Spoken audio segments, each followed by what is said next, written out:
മാവിൻ തണലിൽ ഞാൻ ഒറ്റയ്ക്കു പുസ്തകം വായിച്ചിരുന്നു രസിച്ച കാലം. കാണാത്ത കൊമ്പിൽ നിന്നഞ്ചാറു മാമ്പഴം കാറ്റിൻ്റെ കൈകൾ കൊഴിച്ചു തന്നു. മാവിൻ തണലിൽ ഞാൻ ഒറ്റയ്ക്കു പുസ്തകം വായിച്ചിരുന്നു രസിച്ച കാലം.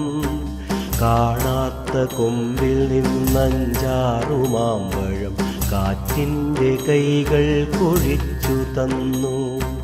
ഞാനതിലൊന്നെടുത്തോടുവാൻ നോക്കുമ്പം ന്യായം പറയുവാൻ കാക്ക വന്നു. അച്ചില്ല ഇച്ചില്ല മാറിച്ചിലച്ചുകൊണ്ടണ്ണാറ കണ്ണനും നോട്ടമിട്ടു. ഞാനതിലൊന്നെടുത്തോടു